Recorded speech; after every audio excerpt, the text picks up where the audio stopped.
Millennium Hindi व्याकरण तथा रचना 2। पाठ 19। कहानी पठन। कहानी विद्यार्थियों को ज्ञान देने के साथ साथ मनोरंजन भी करती है। ये पठन में रुचि उत्पन्न करती है। 2 बकरियां। एक जंगल के बीच एक नदी बहती थी। उसके ऊपर एक छोटी सी पुलिया बनी थी। इस पुलिया से होकर जानवर नदी के आर पार आया जाया करते थे।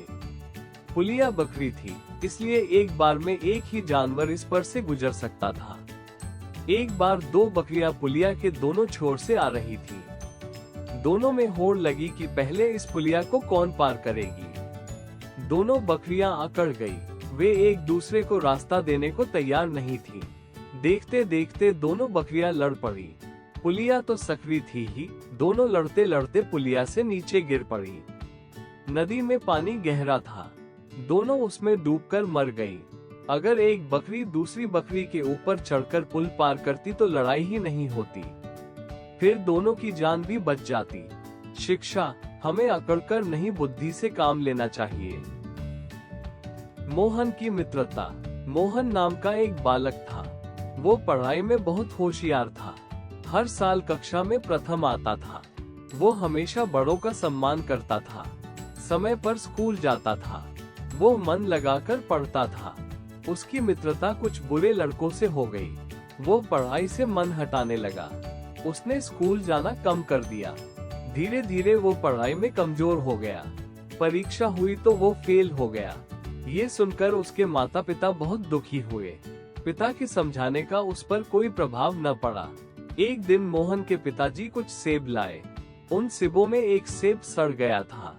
मोहन के पिता ने मोहन के सामने उस सड़े हुए सेब को भी अच्छे सेबों में रख दिया।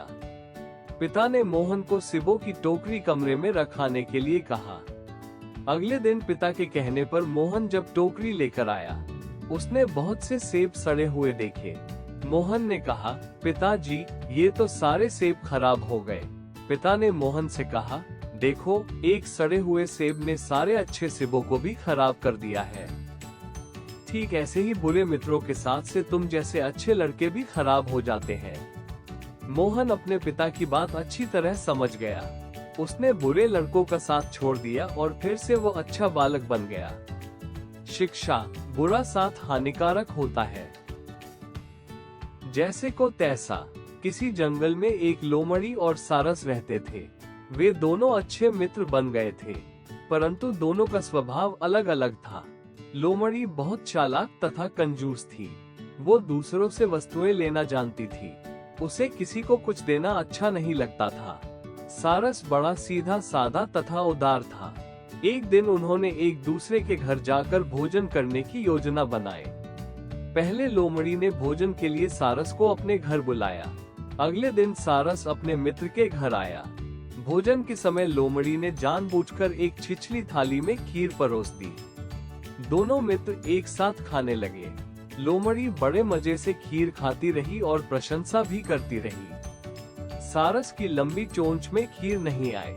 वो चावल का एक एक दाना खाता रहा और ललचाता रहा। लोमड़ी सारी खीर स्वयं ही खा गई। सारस ने लोमड़ी को पाठ सिखाना चाहा।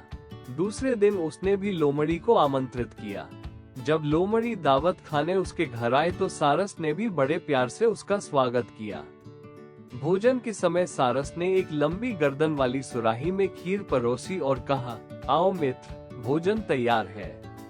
आपको खीर अच्छी लगती है न, इसलिए मैंने भी खीर ही बनाई है। सारस ने सुराही में अपनी लंबी चोंच डाली और मजे से खीर खाकर प्रशंसा करता रहा।